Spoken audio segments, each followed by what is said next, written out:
Hi అండి. Welcome to Sanvi creations Tirupati.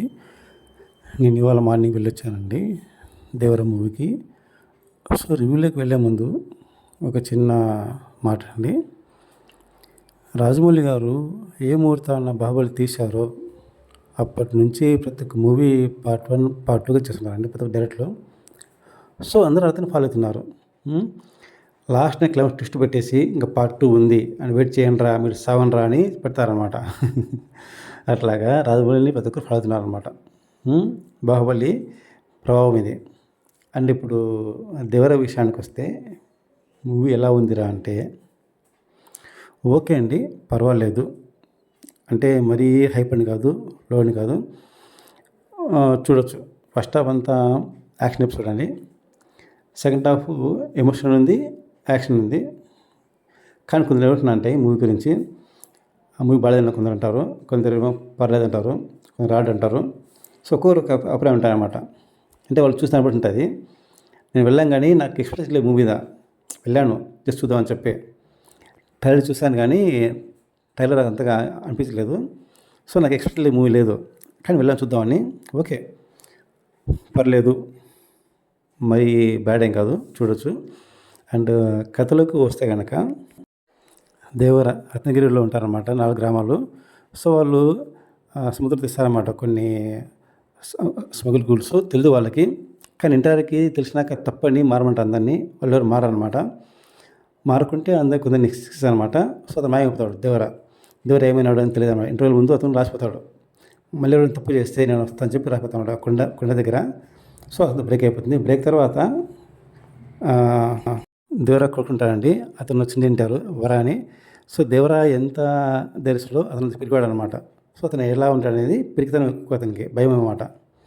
So అలా సాత్ ఉంటుంది. ఇక్కడ బైరాయికి కూడా ఏంటంటే మళ్ళీ చాలా స్మగ్లింగ్. కానీ మళ్ళీ దేవర వచ్చేసి చంపేస్తారు కొంతమందిని. దేవర ఎక్కడున్నాడని అందరికీ ఒక ఆలోచన, పట్టుకోవాలని చెప్పి. కానీ కుదరదన్నమాట. సో అతన్ని చంపాలని చెప్పి ప్లాన్ వేస్తారు దేవరాని. ఆ ప్లాన్ ప్రకారము వరాన్ని పంపిస్తారనమాట వాళ్ళతో కలిపి. క్లైమాక్స్ లాస్ట్ ఏమవుతుంది అనేది క్లైమాక్స్. సో వర వెళ్తాడు కదా వాళ్ళతో పాటు. దేవర వచ్చాడా అనేది తెలియాలంటే స్టోన్స్ చూడాలా. లాస్ట్న అందరినీ చంపేస్తారనమాట.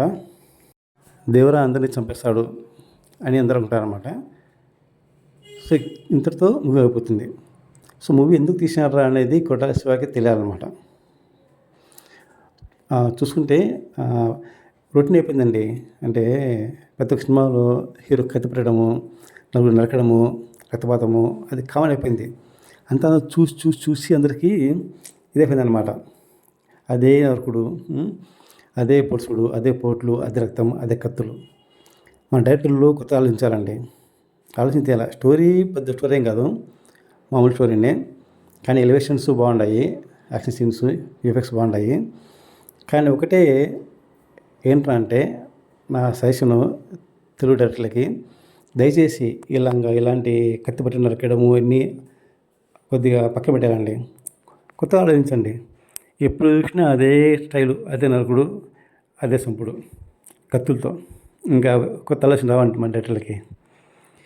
చూసి నేర్చుకోవాలండి, ఆలోచించాలా ఎలా అనేది. ఫ్యాన్స్ కోసం అని మూవీ తీయాల్సింది, అందరికీ స్మూత్ చేయాలన్నమాట.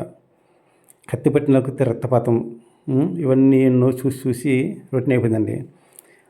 ఓవరాల్ చెప్పాలంటే movie okay, not bad. NTR కోసం పోవచ్చు మూవీకి.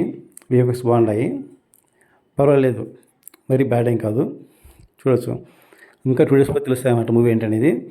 నాకు తెలిసి ఎన్టీఆర్ తో మూవీ కొద్దిగా హైప్ రావచ్చు, కలెక్షన్ పెరగవచ్చు ఆయన వల్ల.